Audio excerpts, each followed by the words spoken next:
Après avoir eu la confirmation de l'université en juillet 2019, j'ai commencé mes recherches de logement en août 2019. J'ai une amie qui partait aussi en Erasmus et m'a conseillé un site, studentpad.co.uk. C'est un site qui est destiné aux étudiants étrangers qui veulent trouver un logement au Royaume-Uni et il y a plein d'offres de particuliers. C'est très complet et j'ai réussi à trouver rapidement quelque chose qui me convenait. J'ai rapidement aussi pu être en contact avec les propriétaires, pu s'appeler pour échanger et j'ai pu avoir plus d'informations concernant la chambre. Je vivais dans un appartement avec 2 chambres. Donc, premier semestre, j'étais en colocation avec une fille qui venait de Malaisie et au deuxième semestre, j'étais en colocation avec une Australienne. J'habitais dans le quartier de Morningside, au sud du centre-ville d'Édimbourg. Donc au début de l'année, j'allais à l'université en vélo, mais je me suis très vite rendu compte que c'était beaucoup plus simple pour moi de prendre un abonnement de bus pour se déplacer, pour aller en ville.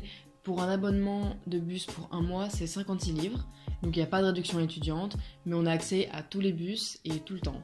Donc ce qui est génial, c'est que les bus circulent 24 heures sur 24, il y a beaucoup d'espace, on a accès à la Wi-Fi gratuitement et on peut charger son téléphone. J'étais initialement inscrite en licence web design, mais dès le premier jour, après avoir eu quelques informations sur la licence, je me suis rendu compte que c'est pas vraiment ce que je voulais faire, donc j'ai demandé à changer de licence. Je me suis retrouvée en licence Digital Media and Interaction Design. J'ai fait de l'animation 3D, des effets spéciaux, réalisation de jeux vidéo, etc. C'était super intéressant. C'était des rédactions à rendre, de nombreux travaux de groupe et des projets à rendre. Donc je me retrouvais souvent avec mes amis pour qu'on travaille ensemble. J'ai fait des connaissances dans ma classe internationale.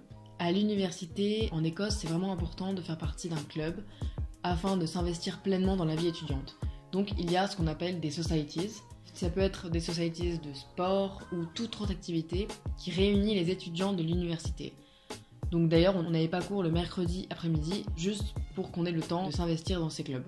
Donc moi, j'étais investie dans le club Eurotalk. On se retrouvait tous les mercredis après-midi pour discuter et faire des activités. J'étais aussi dans le club Filmmaking. On devait réaliser un court-métrage en équipe. C'est grâce à ces clubs que j'ai rencontré plein de personnes. En contrainte, je pourrais dire que, comme j'ai passé la plupart de mon Erasmus période hiver, il faisait froid la plupart du temps. Le soleil se couchait très tôt, donc autour de 16h30. Du coup, ça faisait vraiment des journées hyper courtes. C'est que Édimbourg est une ville magnifique, le cadre est très plaisant et les gens sont vraiment très chaleureux.